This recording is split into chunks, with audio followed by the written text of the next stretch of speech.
Everybody in the foyer needs to come in the auditorium. You're already late. Hello, Glenn Madden. Lauren? Does this not reach out there? Does this speaker not reach out there? They're not paying attention. There's my wife just sitting there. Julie? Hello? You know how you sell a deaf man a hog? You want to buy a hog?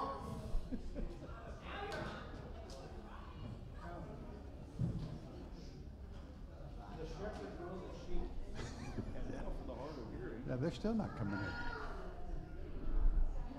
Clark, can you go out there and round them all up, bring them all in here?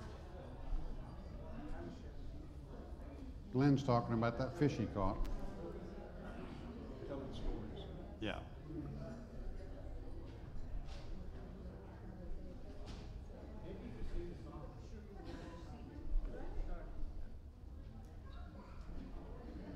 Hey, Clark, get your mother-in-law too.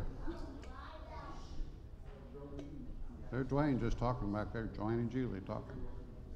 There's Jodine.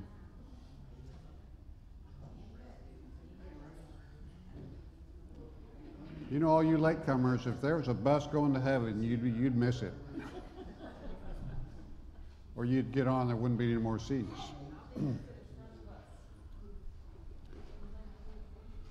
Okay, well, Larry and I switched. Larry went to Houston, and I don't know what he's doing over there, but he'll be back tonight and teaching his Ephesians class. Good morning, Gus and Gail. Welcome back.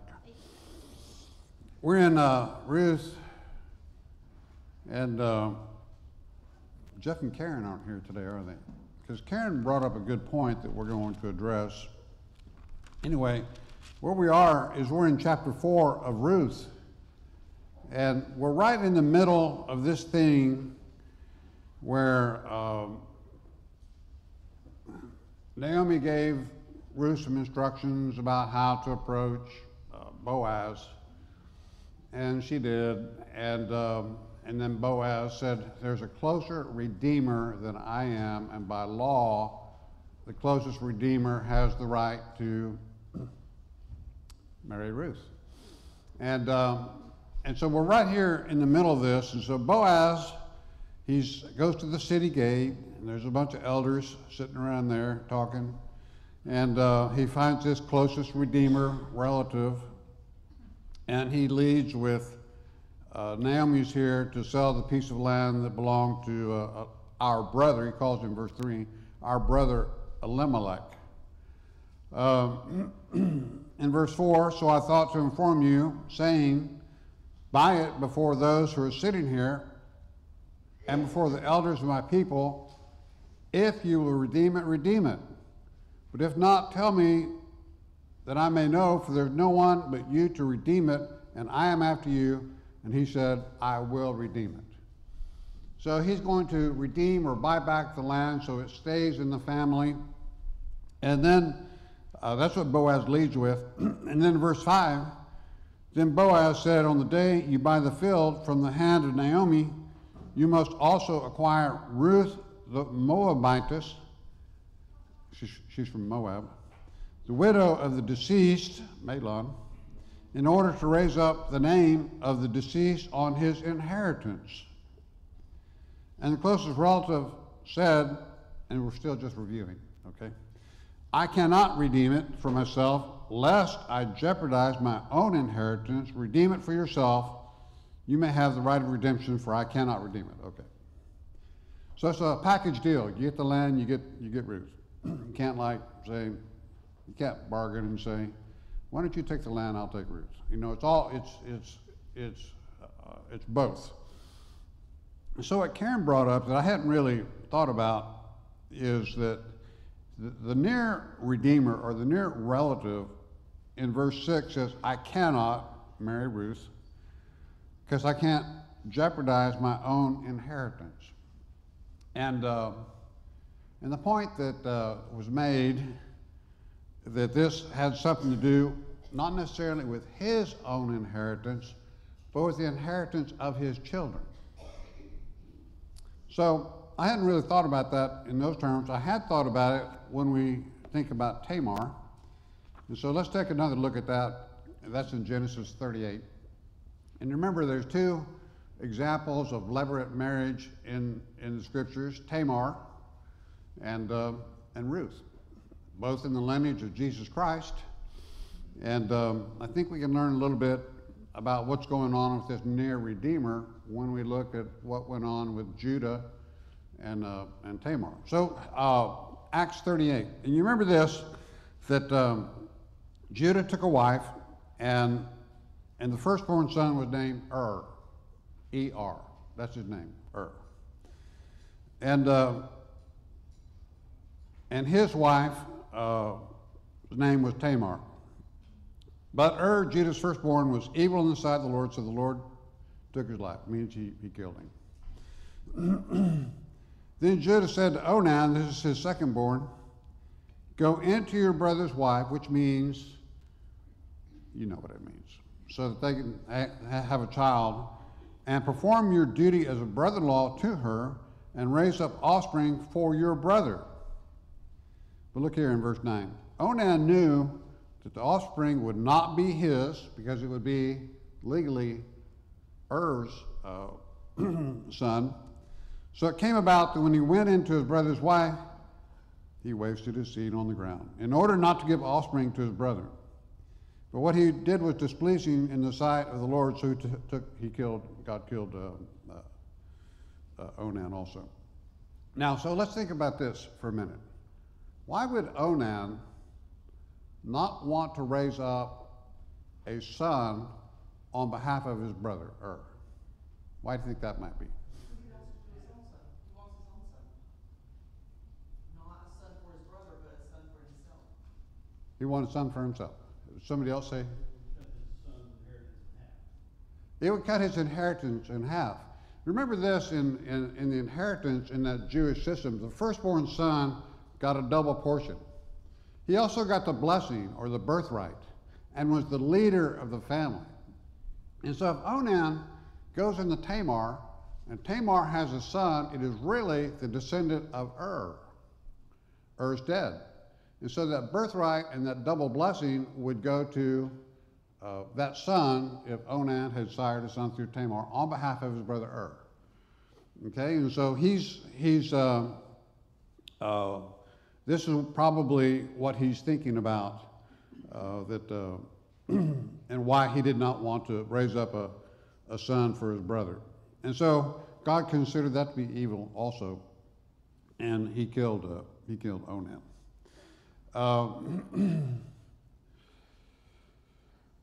Now, the other thing that I think is interesting in this, just as a sidelight, when Judah, he didn't want to offer his third son up, Shelah, to Tamar, because he wasn't quite sure why his two oldest sons had died.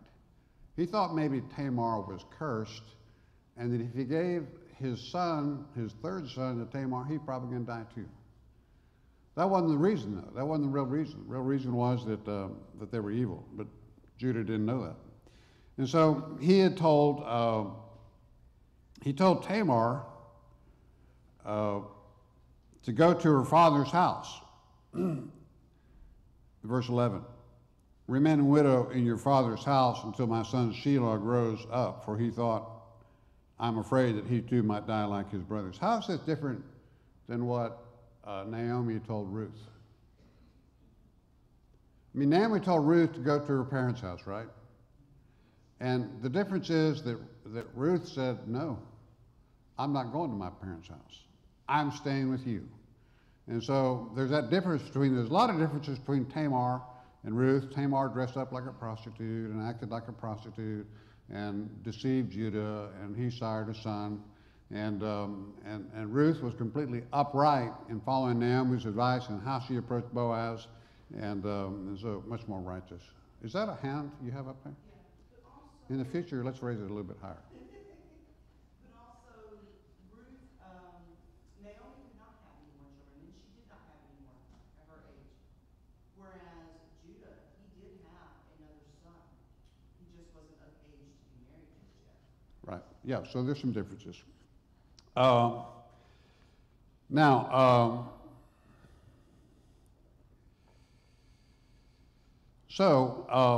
when Tamar then had these twin sons, and the oldest was Perez, that became the biologic, or it became, the biologic son of Judah and the levirate son of And so he was, Judah was both his father and his grandfather, but legally he was the son of the firstborn and apparently inherited all that. There was some fame in the house of Perez. And so he probably would get the double portion, and we don't really hear of that third son anymore, Sheba. Let's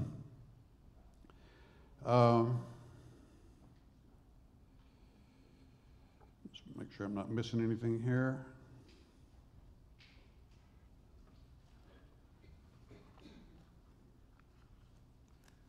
By the way, at the end of this class, I'm going to make these notes available. They're barely legible.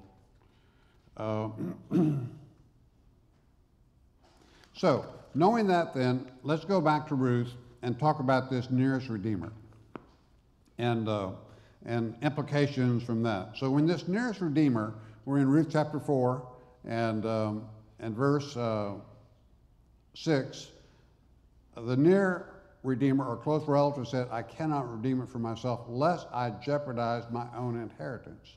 You redeem it. So what's the implication here, perhaps? What are some possibilities that this unnamed closest Redeemer, how that, because he said my inheritance, but what are the possibilities then, now that we know some things about Judah and Tamar? What could it mean? He had children of his own, right? Now, if he had a firstborn son already, that son would get the inheritance, conceivably. It may be that he has some daughters, for instance. And anyway, he didn't want to interrupt the inheritance of his natural-born children for whatever offspring that he might sire through Ruth. When you look at some of the Jewish commentaries, they have a little different spin about it.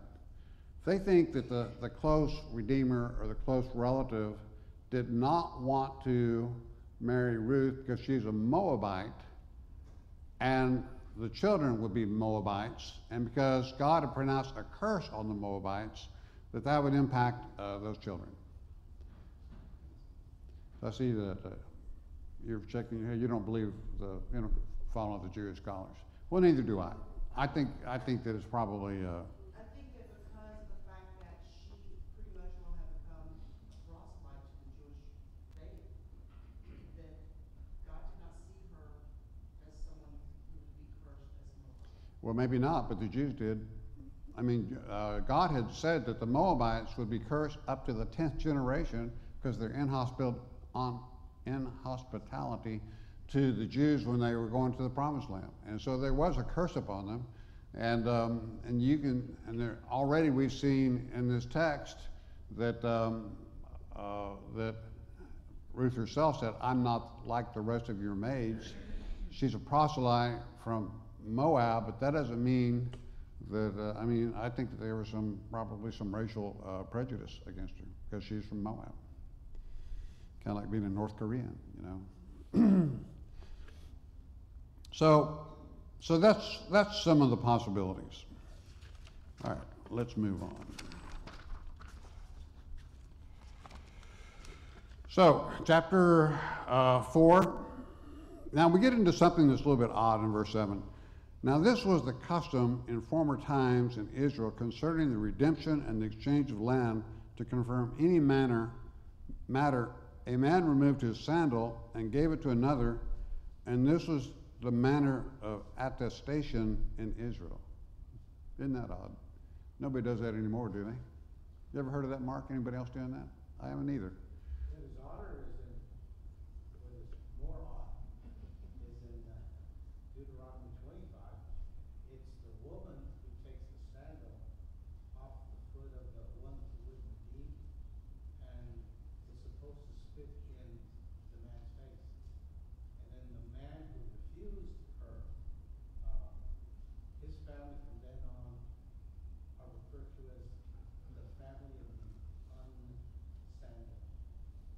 Did y'all hear Ricardo? Then you're out of luck, because I can't repeat all that. But something about a woman and a sandal. Deuteronomy 25. But yes, I mean, yeah, I do remember that. But and then there's also that thing like on the limited commission, if they won't receive you, knock the dust off your sandals, and that's a big sign that that they're done with you.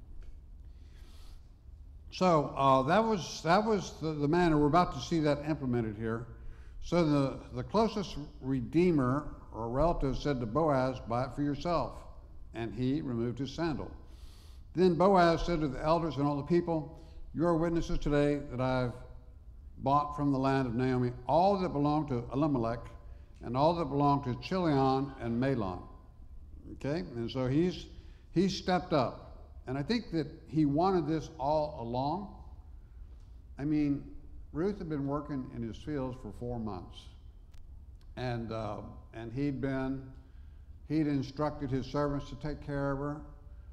He told her just stay in his fields, and because there's some risk if she'd gone to some other fields, what the risk was, maybe because she's a Moabite gleaner.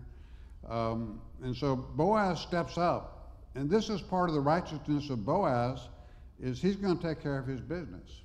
Now you could say, yeah, I mean sometimes, you know, we say, well, one question is, was the near Redeemer sinning in not taking care of Ruth? I mean, apparently not. I mean, we don't get that. So there's some flexibility in this law. It's just as long as she's taken care of. I'm sure if Boaz wasn't related to her at all and he went to the near Redeemer relative and said, hey, this is your deal, you're the only one, you got to do it, my guess is he would have, but who knows. So in verse 10, moreover, I have acquired Ruth the Moabitess, the widow of Mahlon, to be my wife, in order to raise up the name of the deceased on his inheritance, so that the name of the deceased may not be cut off from his brothers or from the court of his birthplace. Your witnesses today. So Boaz is going to marry a woman that he himself calls Ruth the Moabitess. Ruth, the woman from Moab. Who is Boaz's mother? Who?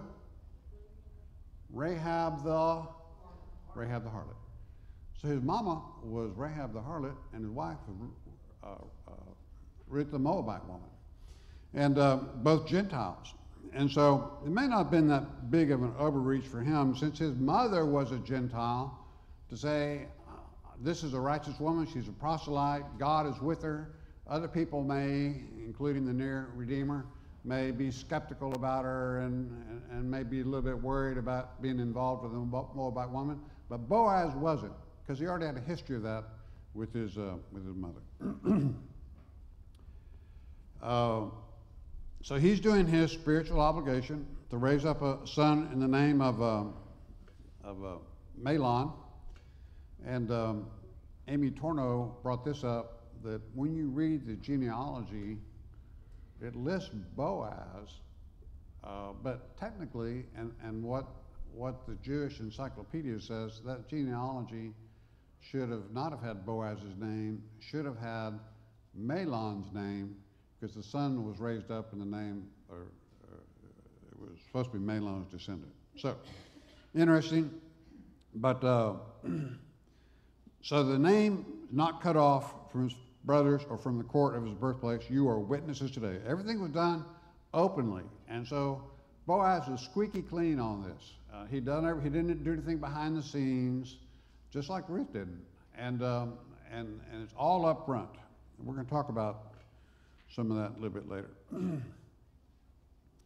Now, verse 11, and all the people who were in the court or at the gates, and the elders said, we are witnesses. And then we see this big blessing coming up. May the Lord make the woman who is coming into your home like Rachel and Leah, both of whom built the house of Israel. So these were the two legitimate wives of Jacob. He had some handmaidens, and so this blessing that she would make his home like Rachel and Leah did. both of whom built the house of Israel, and may you achieve wealth in Epaphras and become famous in Bethlehem. So it's a big blessing. And so to be likened to Rachel and Leah, and so what these people are saying is that these wives built the house of Israel. That's a pretty important thing when you think about a wife. And then putting that on Ruth, that Ruth could make Boaz's house famous, just like the house of Israel. And so that he would achieve wealth and become famous in Bethlehem. You know, this is a custom, this blessing thing, that we don't really do anymore, right? And like, if someone were to get married today, if we were going to follow this pattern, wouldn't it be a good and righteous thing to do I always like to sorry to put you on the spot, but you're sitting on the second row. Like if John got married, or when John got married, for people to come up, and nobody ever said this to me, but maybe they did to you, but probably not. But may your household be like the household of Rachel and Leah. May you be famous, may you be wealthy. And so that's a blessing, right? Couldn't we do that today? Wouldn't it be legit? No? No. Wouldn't it be legitimate to do that today? Wouldn't it be a good thing, right? And like if you're a young couple just starting your life out, and somebody older, at least they look older, like Glenn with that big gray beard he's got on, say, may you be blessed forever, wealthy and famous. May this new wife of yours be like Leah and Rachel. That'd be a good thing, right? What, Ricardo? In my culture, that took place. It was usually the oldest member of the family that, on special occasions that would happen, they'd get a blessing. So like the Hispanic culture? Yes. So any of our other Hispanic people here, does that also, or is that just Ricardo? Well, I'm from New Mexico. I don't know about that. You're a different kind of Mexican, aren't you? Hispanic guy. And I do see that, like in our office, you know, like especially some of the older Hispanic women, clients, and they'll offer some sort of blessing. And if I can see that they're that type of person, you know, I'll give that. I say, God bless you. Oh, thank you, thank you, thank you. So that's a big deal that we should, I think, be implementing, and was implemented here. So all the people are blessing Boaz for this decision. And who is not getting that blessing? The close Redeemer. He missed out. I told you last week that Ruth was the pearl of great price. If you saw a pearl of great price and you had all this other jewelry, you know, that you bought at pawn shops or whatever, and you sold it so you had that one pearl. And I think that's how Boaz saw Ruth. But the guy, the near Redeemer, maybe when he saw Ruth, he thought she's from Moab. Or she's not so special that I want to impact the inheritance of my children to marry her. But Boaz, he's my dog, right? He did it. Antia, did that arm ever get tired? People want to bring this up, but become famous in Bethlehem. That right there is a foretelling. They pretty much they prophesied there because Bethlehem is the city of David. yes, and Jesus being that lineage. Mm-hmm. So now that's how we are able to. And so it is a blessing that came true. It's a blessing that came absolutely true. The people probably didn't know it at the time. Like if you had a crystal ball, you could see in the future, but they probably didn't know it. But it came absolutely true. But then the blessing continues in verse 12. Moreover, may your house be like the house of Perez, whom Tamar bore to Judah, through the offspring which the Lord shall give you by this young woman. And so, two blessings. House be like the household that Leah and Rachel made famous, but also, and this is why we've been talking so much about Tamar, the linkage between Ruth and Tamar, the similarity, the contrast.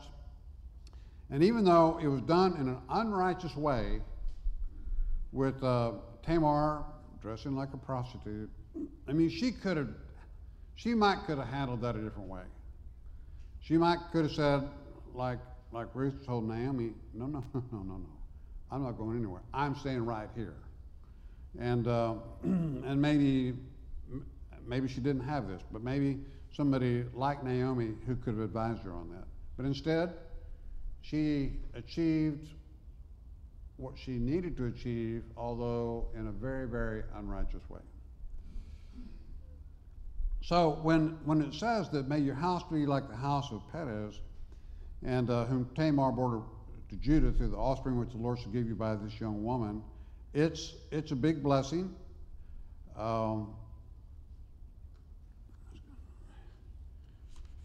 I'm fixing to be 70 years old, and sometimes there's a little gap in my brain and my memory. I was just about to say something about that. Maybe it'll come back. So, but the near Redeemer did miss the blessing, and so this is an additional blessing that linking it back to Tamar, and I would say this, that, well, let me ask you this question. It's an obvious answer. It's a simple question. Who is more righteous, Tamar or Ruth? Ruth was. Because how she accomplished, I mean, the end result, I guess, was the same, Perez, Obed, but how Ruth went about it is her righteousness. Yes, Ricardo. I think with Ruth, she did what she did in a matter of persuasion. And I guess Tamar did her situation in a matter of secrecy and, I don't know, I wouldn't say deceit, but whatever it was, Trickery. I'll say the word trickery. Tamar and trickery, a little alliteration. In the case of the nearest Redeemer and Boaz, they both got what they wanted. Mm-hmm. One, the nearest Redeemer, didn't know Ruth like Boaz. Boaz had love for Ruth. The other one, didn't know her from Adam. Mm-hmm. Right. Yes, a lot of suspicion that went on with, and Tamar's thinking, Judah has tricked me, I'm going to trick him. Judah tricked her by saying he's going to give her that third son, Shelah, knowing that he was never going to do that. Okay, on upward and onward, verse 13.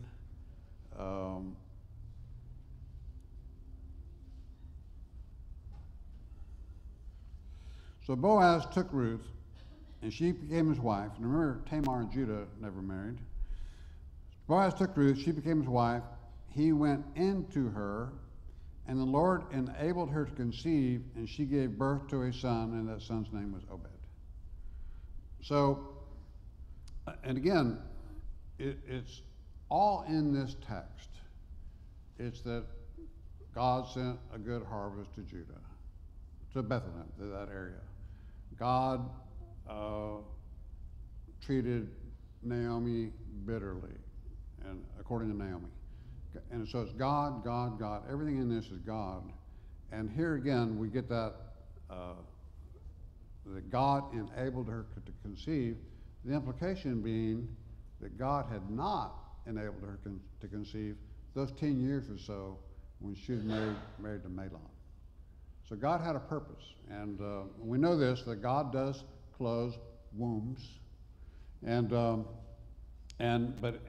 so Ruth was probably a little bit unsure what was going to happen, but she always, like her mother-in-law, always put her faith in God, and so God steps up and enables her to conceive, and she gave birth to a son, Obed. Then the women said to Naomi, "Blessed is the Lord who has not left you without a redeemer today, May his name become famous in Israel. You know who this is talking about? It's talking about Obed. We'll see that in the next verse. It's not talking about Boaz. It's talking about Boaz was a redeemer, but that title is also being applied to Obed. So it's another blessing. Every time there's a big event, like the marriage, there's a blessing, and the birth of this child, they give a blessing. And may his name become famous in Israel. Obed's name would be famous. Not that we need have a lot about him, but it's at least famous because it's in the lineage of Jesus Christ. And verse 15, may he also be to you a restorer of life and a sustainer of your old age, for your daughter-in-law who loves you and is better to you than 7 sons has given birth to him.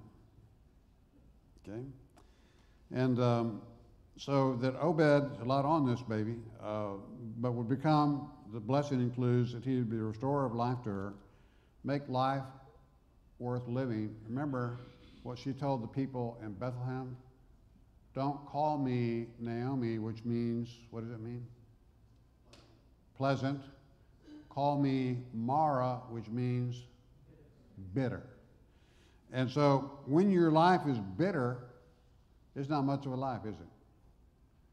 Like sometimes when you're depressed and maybe bitterness and you feel like maybe if it's at the hand of God, sometimes you don't even feel like getting out of the bed. And but it's a restorer of life in the sense that I think that there's great joy in Naomi's life that she'd lost her son. She'd lost Elimelech, her husband. She'd lost Mahlon, probably her firstborn. She lost Chilion, and she's lost everything. She attributes it all to God, and here God steps up and gives her Obed, and even genealogically, it's not that close a relative to her, but legally and the title is that this is her grandson. And so there's a restorer of life, a sustainer of your old age, for your daughter-in-law who loves you and is better than 7 sons has given birth to you. This is key here, that the daughter-in-law loved her. Now sometimes the relationship between mother-in-laws and daughter-in-laws can be not as close perhaps as a mother and a daughter. Would you all agree to that? I mean, I don't want to go around the room and ask you women, how you feel about your mother-in-law. I don't think that would be productive. And I thought about asking Julie that if something had happened to me, knock on wood, that it doesn't, and she had to live with either my mother or her mother, what she would choose. Yeah, she'd probably choose to die. She wouldn't want either one of those things. And but what were you thinking the answer was? I think if I were Julie, I'd pick your mom. Gail says that if she was Julie, she'd pick my mom. You know, mother, I call her every week, sometimes 2 times a week, and she's getting really, really forgetful. But God bless her, she's still so much fun to talk to. She's always been a joy. And we can laugh and joke. I tell her the same joke every week when I call her. And it's a knock-knock joke. I go, hey, Mom, you want to hear a knock-knock joke? She goes, yeah. And I'll say, knock-knock. She'll go, who's there? And I'll say, boo. And she'll say, boo-hoo. I go, what are you crying about, Mom? You know, that's the knock-knock joke I tell her every week. I think she probably remembers it. And but then she's got a caretaker. Excuse me for getting off the... But she's got a caretaker and named Maria. And I knew Maria was listening in the background, but at the end of the short end, I always call Mom on my way to work. So I have a beginning and an end point when I can... I'm sure Mother would like me to talk to her all day long. I don't have time for that. But we'd run out of things to talk about. I'd just be telling knock-knock jokes. So I told Mother, I said, hey, tell Maria that knock-knock joke. She goes, well, I don't remember it. Mom's really forgetful. I said, well, let me tell you another one. She goes, okay. I said, knock-knock. She goes, who's there? I said, I don't know. I can't remember my name. Anyway, she thought that was hilarious. I'm going to tell her that exact same joke when I call her this week. So mother-in-laws and daughter-in-laws, not as close, but here's a case where Ruth loved her mother-in-law probably better than her own mother. And probably because Naomi was so righteous and was so devoted and so spiritual and devoted to God that she saw God in everything. And I think that acorn doesn't fall very far from the tree, unless it rolls down a hill, it goes in a river, it ends up in the ocean. But, and I think that Ruth, she was really her spiritual mother, right? And she appreciated Naomi so much. And so here's a case where in Ruth's devotion to Naomi, that when it says, it's just a few words, it said Ruth loved her mother. I mean, it's much, much deeper than that. And as we talked about before, Moabites worshipped false gods, and all those things, you sacrifice those false gods. And so Ruth saw a much, much better life with Naomi.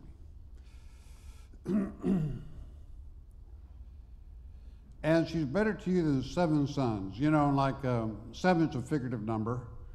And I got a feeling that Chilion and Mahlon were really good sons to Naomi because of the kind of mother she was. But so this is just exaggeration, I think, in just saying how good Ruth was to Naomi. She was excellent to Naomi, surely out of the ordinary. Then Naomi took the child, Obed, laid him on her lap, and became his nurse, took care of the boy. So that's really good for Naomi. It made her, as we already read, it restored her life. And she could look back, I'm sure she attributed this to God, and probably every day when she prayed to God. I'm sure she prayed every day to God. Thank you, thank you, thank you for giving me Ruth, and for giving Ruth to Boaz, and for this child. So,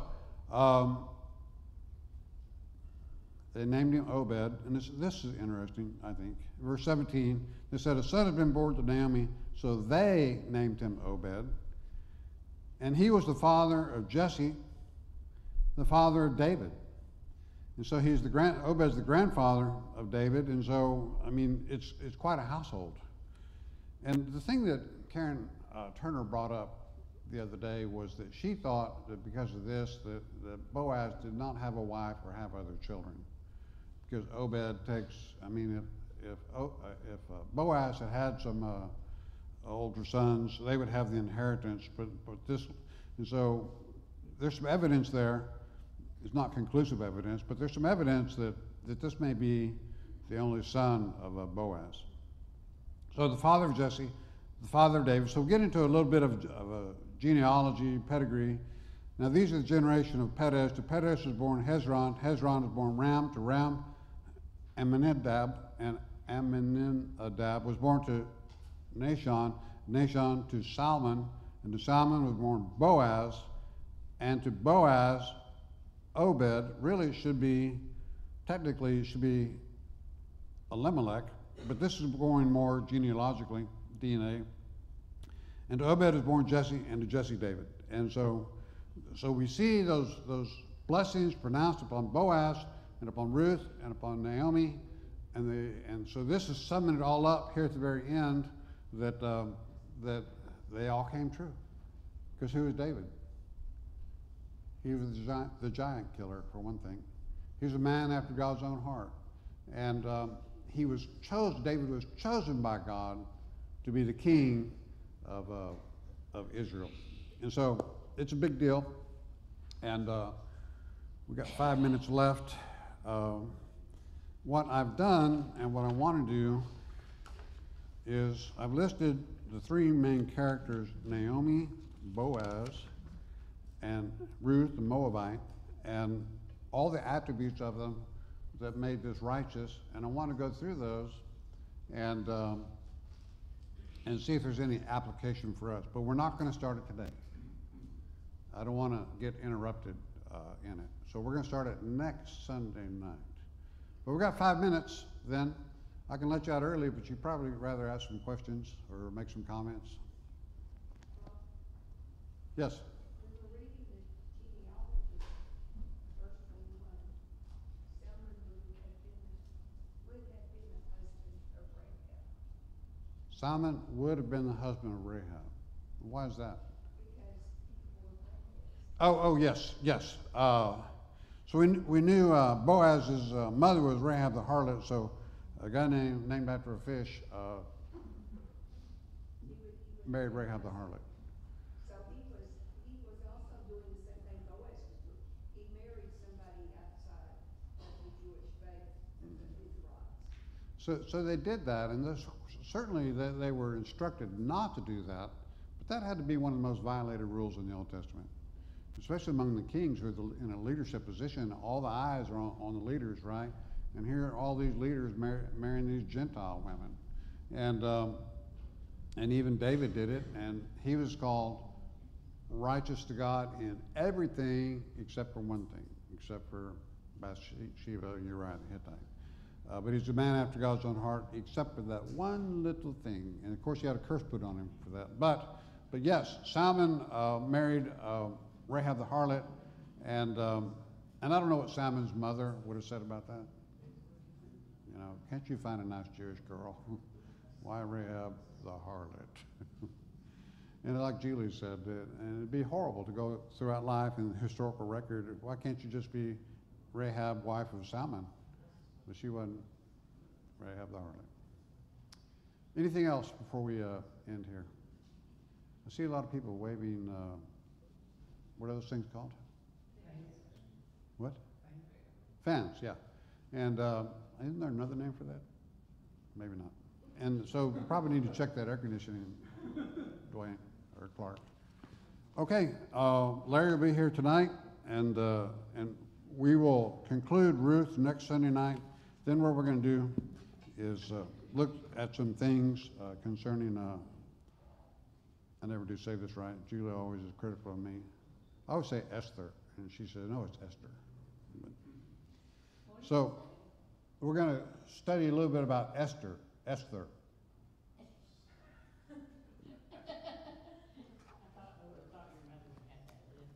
Yeah, that's right.